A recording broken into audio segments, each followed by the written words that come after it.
listening to the Voice of Louisiana Agriculture podcast, a look at the latest news in Louisiana agriculture. Coming up, we'll have a look at this week's Louisiana Ag News headlines. We'll check out the latest happenings at the state capitol and in Washington, D.C. in our Grassroots Government segment. We'll hear from one of you as we take you to the fields and pastures of the Bayou State and find out the latest in crop and cattle conditions. And we'll look inside the markets with commentary from experts at the Louisiana Farm Bureau Marketing Association. All of this and more coming up on this week's podcast. Now, here's the host of the Voice of Louisiana Agriculture podcast, Carrie Martin. Hello, everyone, and welcome to the Voice of Louisiana Agriculture podcast. I'm your host, Carrie Martin. This is our very first podcast of 2019, and it's originating from New Orleans, Louisiana, the home of the American Farm Bureau Federation's 100th annual convention. Now, this podcast may be a little different from ones we've produced in the past. This one is going to focus almost exclusively on the convention and what happened, especially President Trump's address to the nation's farmers and ranchers. In the news headline segment, we'll get reaction from both government officials and Louisiana farmers and ranchers to see what they thought about the president's address.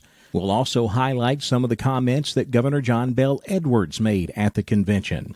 Then we move to our Grassroots Government segment where we dive deep into President Trump's address. We'll bring you the highlights from the speech, and you'll get to hear directly from the president on the successes that he's had on behalf of American agriculture and what his plans are for the future.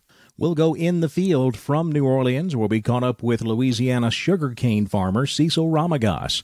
He'll give us an update on his harvest, which he just finished last weekend.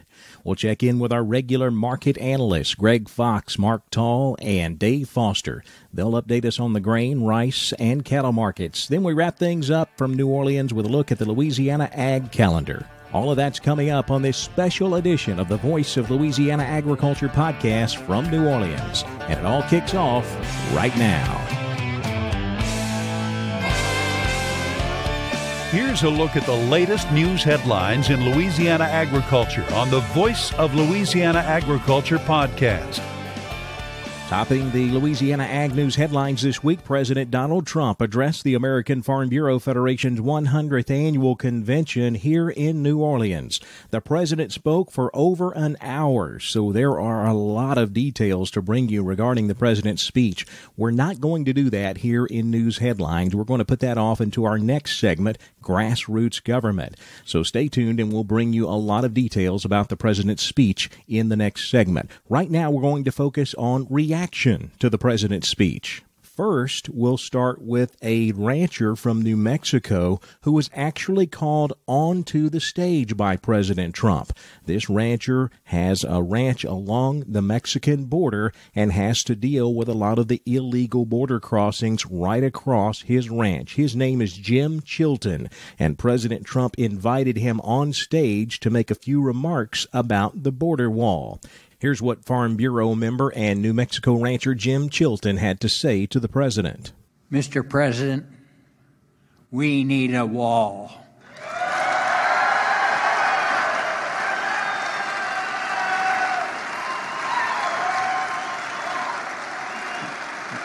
I would say we need a wall all around, all the length of the border. We've got to stop the drug packers bringing drugs in to poison our people. And I would say to Speaker Pelosi, walls are not immoral. In fact, I've traveled around the world, and the biggest wall I've ever seen is around the Vatican. Now, you can't tell me that the wonderful priests and officials of the Roman Catholic Church, including the Pope, are immoral. They have a wall. Why can't we?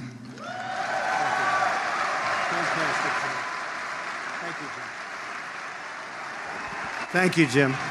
Now for some Louisiana reaction to President Trump's speech. We'll start with Garrett Marsh. He's a farmer from Madison Parish. It was pretty amazing. Like I said, I've never felt anything like that. So he's doing his job. It's just going to take a while. We got to be patient. Ryan Yerby of Grant Parish echoed the same sentiments. He's supportive of the president, but he also acknowledges that the president's trade policies and the government shutdown over the border wall are both causing problems for Louisiana farmers. There's payments that are coming through and programs that we need to be signing up for that we don't have access to. But it all goes to the greater good. There is a bigger plan, and like President Trump said, the farmers are on the forefront. We support him, and we're going to back him because it's kind of what we have to do. I also caught up with Christian Richard. He's a Vermilion Parish rice, soybean, and crawfish farmer to get his reaction right after the president's speech. I think it's great that he was out here. I think it's a great testament to his commitment to agriculture, and he understands the value of it to the local economy and the economy of the country as a whole. He's under a lot of scrutiny right now with the border wall and the clash with all the Democrats, but ultimately he shares the same sentiment, I think, as we do, and he wants to let the right people in the country through the right processes and the right channels, and those guys are really vital for what we're trying to do day to day on our operations. Well, with the trade situation that we've covered extensively over the last year, we know how that has affected Louisiana farmers and farmers throughout the country, but yet he's still got a rousing round of applause and standing ovations here today, so this group definitely seems to support him. It seems like everyone really understands what the end game is, and it just takes someone to really step up to the plate and fight for us, on some of these unfair trade deals that have been in place for so long. It seems like he's really going to help us maybe turn the corner with some of these markets. And finally, we visited with Louisiana Commissioner of Agriculture and Forestry, Dr. Mike Strain, immediately following the president's speech. Well, you can tell how important that President Trump, how important agriculture is to President Trump. We were told he'd be here and talk for about 20 minutes. He spoke for more than an hour.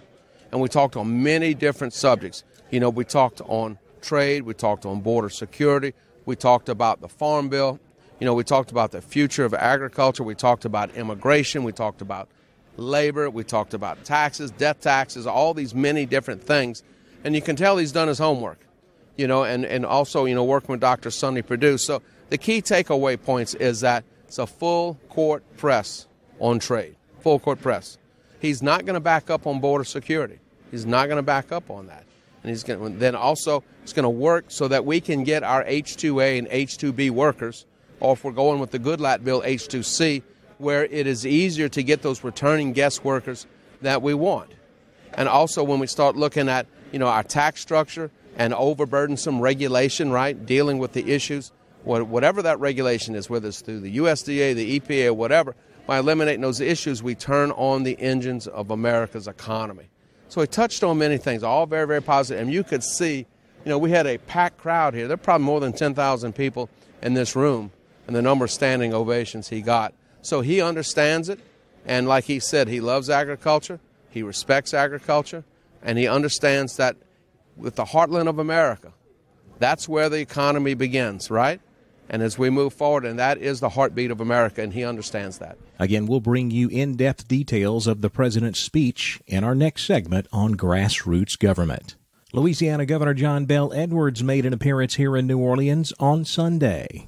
I am so happy to welcome you to New Orleans and to Louisiana because I am a member of the Farm Bureau and have been for a long time. Governor Edwards welcoming the thousands of farmers and ranchers from across the country to Louisiana for the American Farm Bureau Federation's 100th annual convention. Look, we in Louisiana, like the country, have been richly blessed with an abundance of natural resources from timber to cattle, cotton to sugarcane to rice, and everything in between. Louisiana's fertile soil, coupled with our vast systems of waterways and ports, have made this state one of the nation's most important and unique agricultural assets. Governor Edwards told the crowd that he appreciated their hard work and farm values, stating that he grew up on a dairy farm in Tangipahoa Parish. As Ronnie told you, I grew up like he did. He's from Ethel, I'm from Amite. We both grew up on dairy farms.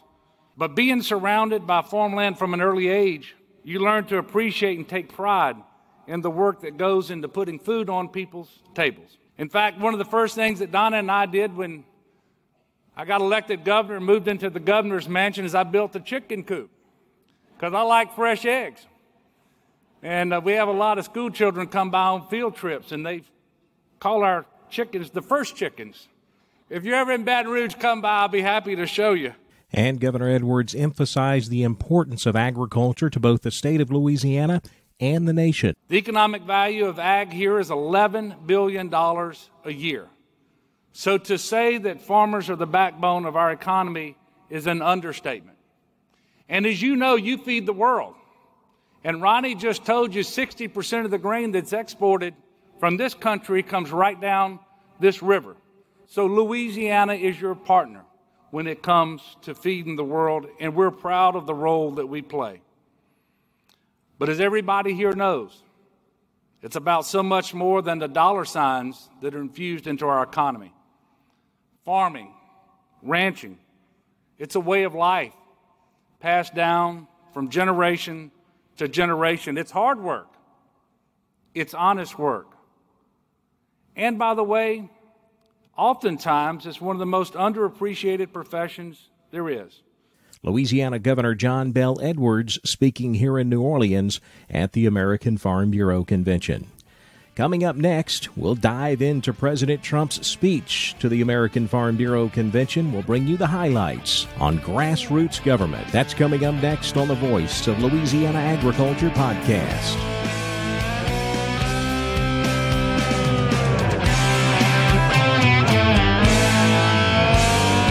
This is Trace Atkins for the Louisiana Farm Bureau Federation. Farm Bureau has been working for Louisiana's farmers and ranchers since 1922, and that work continues today. If you're a farmer or rancher, Farm Bureau wants you to join and be a part of their family. Farm Bureau knows you're busy running your operation, so while you're at work on your farm or ranch, Farm Bureau is watching out for your interests. So join today. The Louisiana Farm Bureau Federation, the voice of Louisiana agriculture.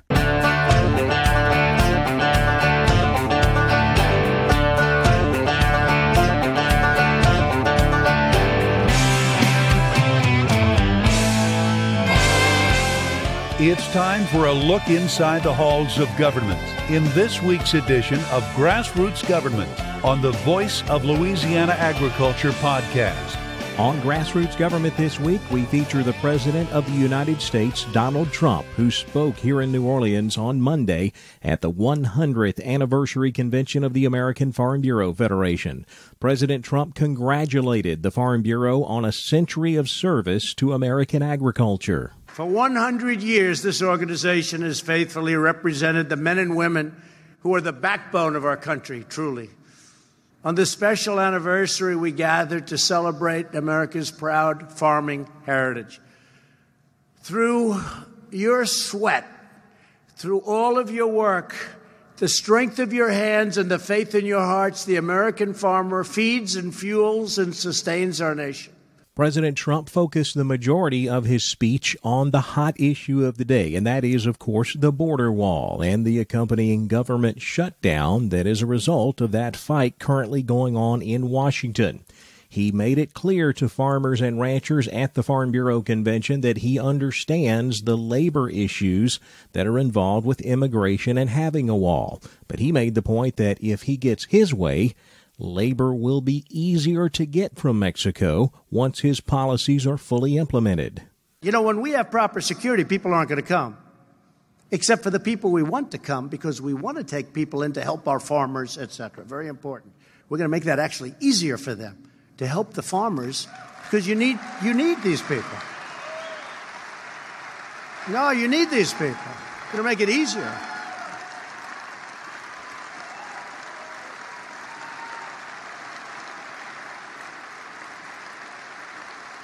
I mean, I'm glad I told you that because, you know, look, you're in that business and a lot of people don't understand this. You need those. You need people to help you with the farms. And I'm not going to rule that out. I'm going to make that easier for them to come in and to work the farms. You've had some people for 20, 25 years. They're incredible. Then they go home and they can't get back in. That's not going to happen.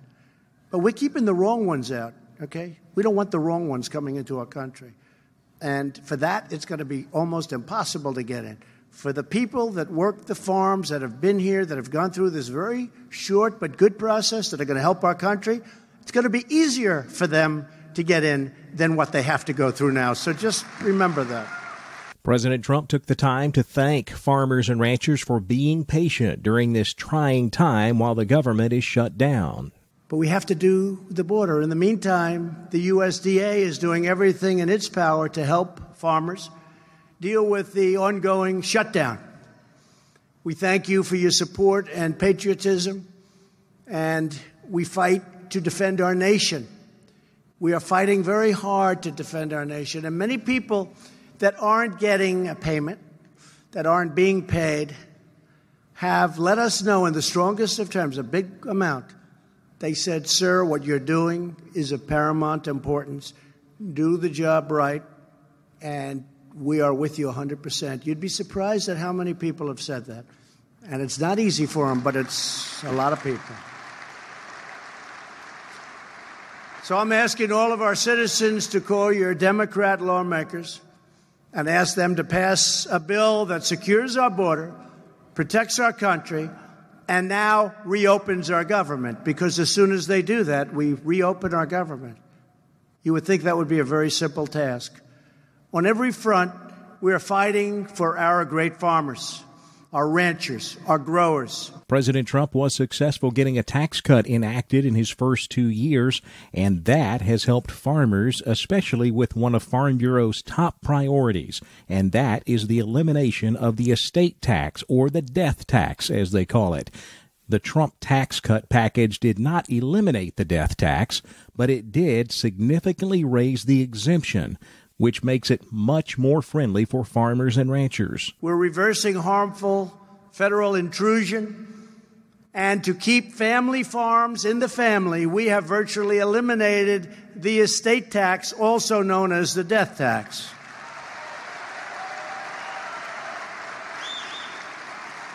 Thank you.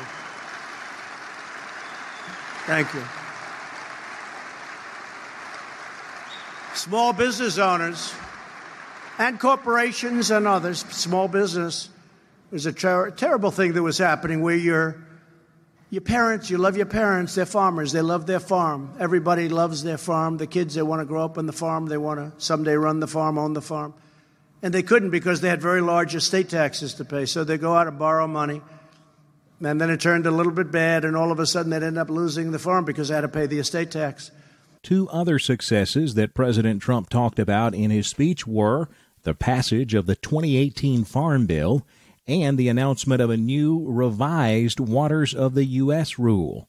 First, Trump's comments on the Farm Bill. Just a few days before Christmas, I was proud to sign the Farm Bill. We got it done. That wasn't easy either. That was not easy. Senators, congressmen, thank you. That group did it. That was not an easy one, John and Bill, was it, huh? That wasn't easy, but we got it done. The first to be passed on time in over 30 years. Got it done. And I've authorized Secretary Perdue to be strong on work rules for the food stamp program through regulations allowed by the bill. So I know you have a great secretary. He'll do what's right. The Farm Bill delivers for our farmers on a wide range of key priorities. On critical farm programs such as crop insurance, you will have the support you need to plan for the future. It increases the amount farmers can borrow so you can expand and improve your businesses. It also secures the $600 million commitment we made to build a modern, effective, rural broadband across America's heartland. You're not well serviced. That's something the great middle part of our country has been complaining about for a long time. You're not properly serviced. You will be now. You will be now. That bill is a great bill for the farmer. Then he pledged to keep the government off of America's farms and ranches through a new revised Waters of the U.S. rule. We're going to keep federal regulators out of your tanks, your stock tanks, your drainage ditches, your puddles, and your ponds. And you know exactly what I'm talking about. You can have a pond, a little pond, and they consider it a lake. And you're regulated as though it were a lake. We're going to get government off your back so you can earn a living and support your families doing what you love. And I know what you love. Farmers love what they're doing. Then the president wrapped up his speech with the crowd on their feet and applauding as he paid tribute to the hard work and dedication that farmers and ranchers make to the greatness of America. Our nation was founded, settled, and built by farmers. From the fields of Pennsylvania to the hills of Tennessee, from the plains of Missouri to the big sky of Montana, and from the marshes of Florida to the fertile valley of California, farmers have always led the way. The American farmer embodies the timeless values of America. You believe in hard work and self-reliance. You follow the rules, obey our laws, and respect our great American flag.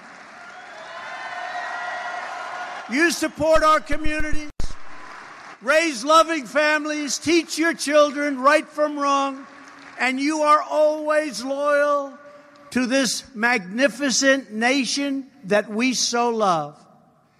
Now you have a government that is loyal to you, finally, in return.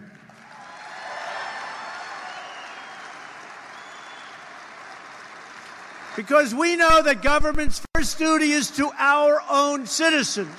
We are fighting for the American farmer, and we are fighting for the American dream, and for the products made and grown with pride right here in the USA. That's what we're fighting for. We are defending a cherished legacy, and we are preserving a beautiful way of life passed down from mothers and fathers to sons and daughters from generation to generation. You are the keepers of this noble tradition. You are the guardians of this majestic heritage. We are standing up for the men and women who work the fields, till the soil, and harvest the land. We are protecting your rights, your freedoms, and our glorious Constitution. And we are doing it all with love in our hearts, joy in our souls, and trust in our God.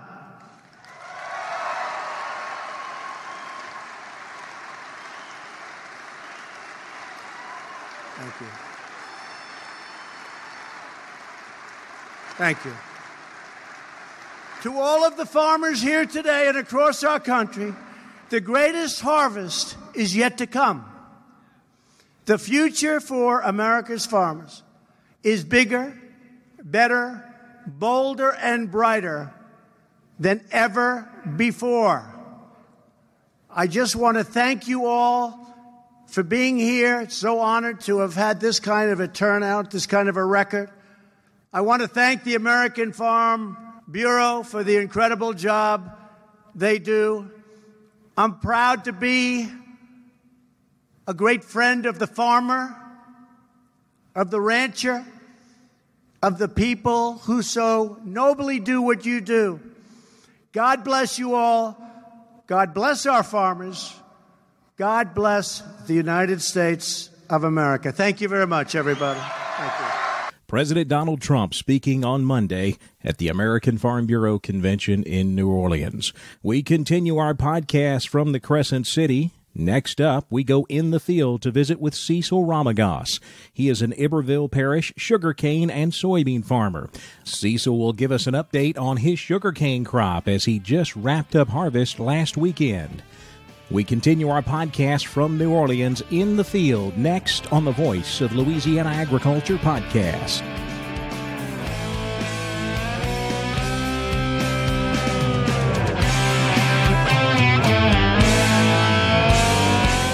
What comes out of the ground creates energy and has been a major contributor to Louisiana's economy for over 2 centuries? No, it's not oil. It's sugar. Sugarcane, sweet sugarcane. Ever since the Jesuits began cultivating sugar in colonial Louisiana, this sweet crop has had a major impact on our economic well-being. Each year, our sugarcane industry creates an economic boon of nearly $3 billion for the Bayou State. This vital business engine supports fuel and fertilizer distributors, tractor and automotive dealerships, supermarkets, and more than 15,000 Louisiana jobs. The sugar industry also benefits research universities and schools, banks, and insurance agencies. Sugarcane, sweet sugarcane. The Louisiana sugarcane industry, helping empower the people of Louisiana for more than 220 years. Louisiana Sugar, making life sweeter, naturally.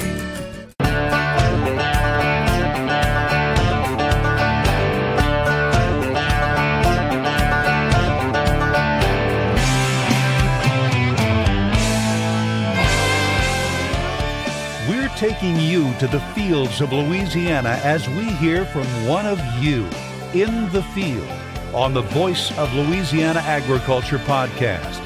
We go in the field this week to talk with Cecil Ramagos. Cecil is a sugarcane producer from Iberville Parish. Cecil, did you get things wrapped up out in the field before we came down here to New Orleans? We sure did. We wrapped it up over the weekend, and with the difficulty that we had harvesting, we still wound up with a good crop.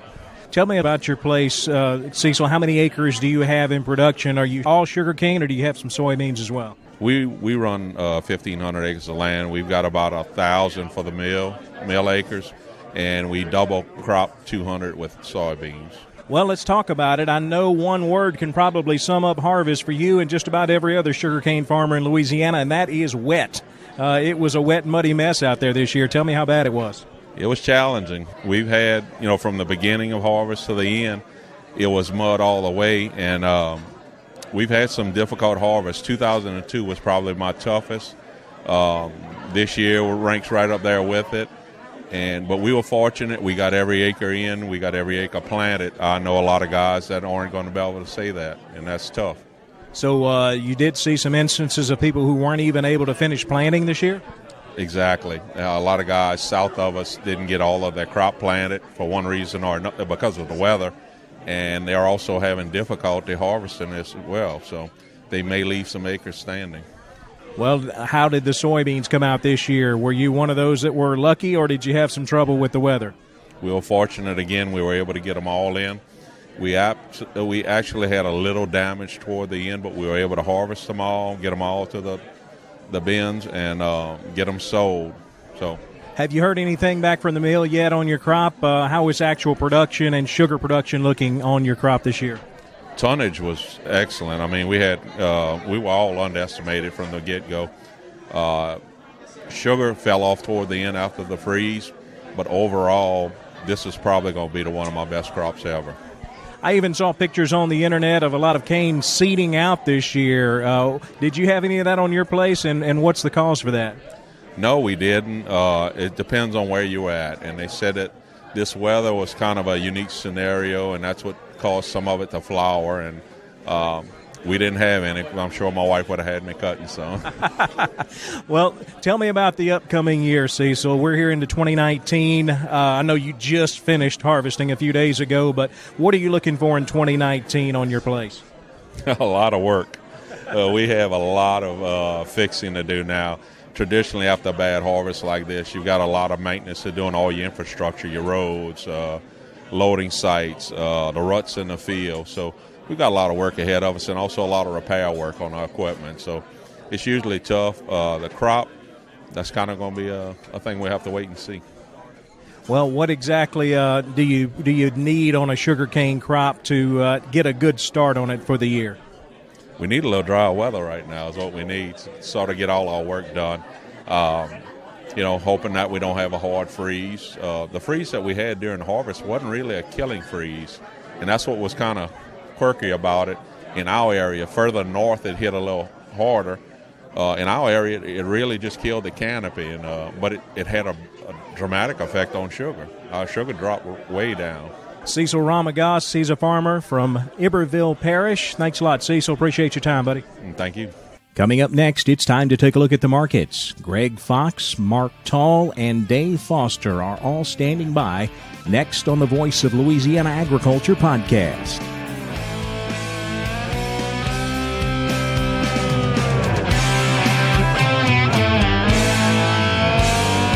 This is Trace Atkins for the Louisiana Farm Bureau Federation. If you're a farmer or rancher, Farm Bureau wants you to join and be a part of their family. I grew up in Louisiana farm country, and I know all the hard work and sacrifice that you put into raising livestock, growing a crop, raising a family, and running a farm. Farm Bureau puts that same hard work and sacrifice into making life better for you and your family, so join today. The Louisiana Farm Bureau Federation, the voice of Louisiana agriculture.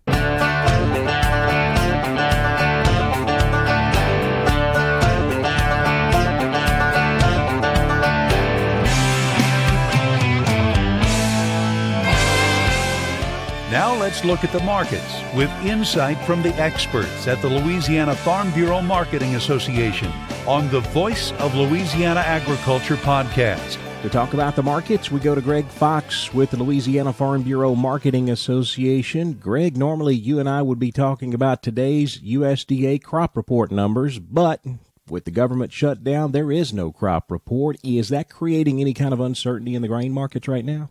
A little bit, just because you don't know some of the numbers. You would typically see export numbers. We would have seen that yesterday, so that kind of helps give us a little bit of direction. So the market kind of guesses, and then you throw in the trade talks with China. So it's just kind of a wait-and-see attitude and just kind of just watching it. It's just not a whole lot to go by, so you're just trying to guess. Well, we did have trade talks with China. As you mentioned, our negotiators were over there in Beijing discussing this trade situation. Did we get any news out of that this week? A little bit. I mean, it just kind of sketchy news, really. Talks were positive, so that really helped the markets stay firm, even gain some momentum. But you can only trade on that so long. China said they were going to buy an absorbent amount or a big amount of grain or products, and we hadn't seen that yet. What are they going to buy? What are those numbers going to look like? So, we heard this in the past, and it helps, but you've got to actually see something get done to really get these markets to stay firmer. It could get to the point where it's going to be too little too late as well. Well, we did see a pretty strong sell-off in the soybean and other grain markets on Thursday. What was behind that? Just lack of fresh news, just kind of not a whole lot of faith maybe that, these things are going to get done in a timely fashion. So you saw a lot of profit taken and then just kind of waiting for, some more hard news, some factual news to come out instead of just talk that it's going well. Again, we need to see China come out and actually buy something, and we need to see what those deliveries are going to look like. What's the time frame for those deliveries, I think, to get this market to move higher than where we are. Well, looking at the corn market, Greg, I know on that September contract, which we use as our new crop contract, we hit $4 this week. Was that a positive development? Yeah, they talked about potentially buying, corn, wheat, soybeans, rice, other ag commodities. So that did help give a boost. We've seen decent corn usage the past year, and going into this year, corn has been pretty steady as far as for usage. So, not surprised to see it trade a little bit better. Hopefully we can get that back up to the $4 range and give our producers an opportunity to get some of that sold. Well, now that we're in the new year, Greg, what are you hearing from your customers as far as what's going to be going in the ground here in the next few months? Are we looking at making big changes in 2019 as opposed to what we did in 2018? I don't know if we're going to see big changes. You could see some subtle changes. Some areas, they're just going to have to grow beans. If they're going to make it work on paper to get that loan. You could see some guys shift to corn if they have grain bins. Corn's a good option for them. We've heard some guys might switch a little bit into cotton. It just kind of depends on what's going to pencil out best for your operations that you can get that loan again. I think that's going to be the driving factor is what can they get financing for. Greg Fox with the Louisiana Farm Bureau Marketing Association. Thanks a lot, Greg. Yes, sir. Thank you. Now we focus on the rice market with Mark Tall. He's a rice marketing specialist with the Louisiana Farm Bureau Marketing Association in Crowley. Mark gave us an update on the rice market earlier in the week. Well, the futures market appears to be heading in the right direction after the holiday drag on prices. In the last 8 trading days, we have seen a low of 1010 to a high of 1077 on the March futures. We are slightly under the 45-day moving average today. If this market has a breakthrough, then prices could move even higher and become our floor. Volume continues to be around the 300 to 600 contract level from March to July futures. The cash market is unchanged at 1080 per 100. And just before the New Year's holiday, we were able to sell a few lots at 1111 per 100 based on a 6270 number 2 long grain. There is still no word on the latest Iraq tender for the immediate future. However, we have been selling rice at these levels. Now let's switch over and talk about the cattle markets. We're visiting with Dave Foster, former market reporter and currently CEO of Cattle Producers of Louisiana. How you doing today, Dave? I'm doing well, Kerry. How about yourself? Doing just fine, Dave. You know, we're looking at a brand new year here in 2019, but I don't think the issues in the cattle market have really changed much. We're looking at some of the same problems that we saw in the last half of 2018. What's your take on the new year for Louisiana cattle producers heading into 2019, Dave? Well, Kerry, you certainly identified the situation that we're in right now. Nothing much has changed from the latter part of 2018 and where we are right now. On a national level, they're still dealing with muddy, sloppy conditions in these backgrounding yards and in the feedlots. And so on the national level, these heavy feeders that are weighing over 700 pounds and up, they're certainly taking some discounts because the feedlot says, we don't need them right now. We can't take them. Our lots are a mess, and so that's been a trouble area for sure. And then the fat cattle market has kind of moved along. It's improved a little bit from 2018.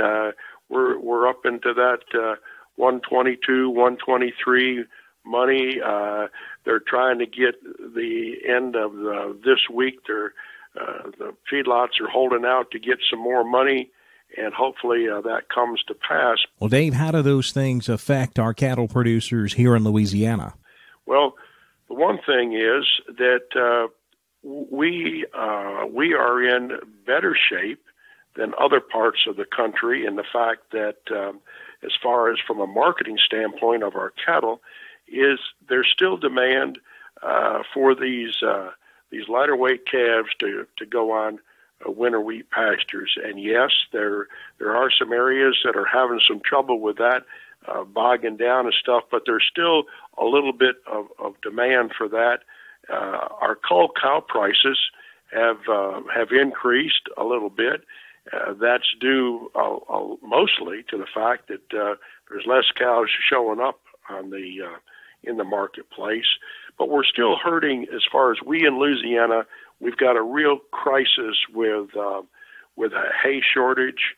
We've got a real crisis with, here we are right now in the midst of spring calving or the start of spring calving, and those lots and pastures are just a mess. And trying to feed, if you've got feed, to feed them out there, it certainly is a true mess. But the bright side of this picture is, from a standpoint of our receipts at these livestock auctions, this is a time of year when the livestock auctions, the receipts are light. And basically, our receipts on the calf side of it, if you will, or the cattle side of it, certainly is just a kind of a cleanup type trade. So all the odds and ends and all these things that were left over and ones that wouldn't fit in a load or the stragglers coming along that were born late, these are what's showing up at the marketplace. And because of that, these buyers can't put together a full load of cattle that all look the same and weigh the same and that sort of stuff. So demand for them maybe even is good because they want them, but prices are a little bit lighter only because of the fact of that. Dave Foster, CEO of Cattle Producers of Louisiana. Thanks a lot for the insight, Dave. You're more than welcome. What is coming up in Louisiana agriculture? Well, it's time to take a look at the Louisiana Ag Calendar and find out. We'll check the calendar next on the Voice of Louisiana Agriculture podcast.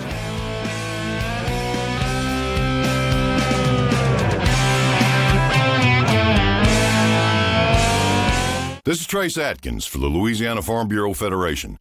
Louisiana farmers and ranchers dedicate their lives to producing the food we eat and the clothes we wear. Agriculture touches all of us every time we sit down at the table. So support Louisiana agriculture by joining Farm Bureau. And you don't have to be a farmer to join. If you're already a member, we thank you. Your membership supports farmers and ranchers right here in your local community. The Louisiana Farm Bureau Federation, the voice of Louisiana agriculture.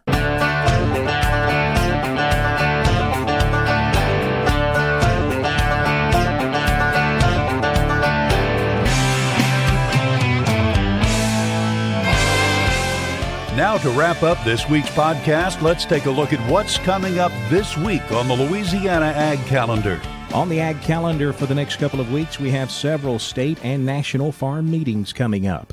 First up on the calendar, this Friday, January the 18th, it's the Ag Expo in West Monroe. That will run Friday and Saturday, the 18th and the 19th. A great trade show to highlight agriculture in northeast Louisiana. Now, in conjunction with the Ag Expo Forestry Forum will be held this Friday as well. So both of those activities going on in Monroe this coming weekend, highlighting agriculture in northeast Louisiana. January 22nd and 23rd is the Louisiana Ag Industries Association Convention in Marksville.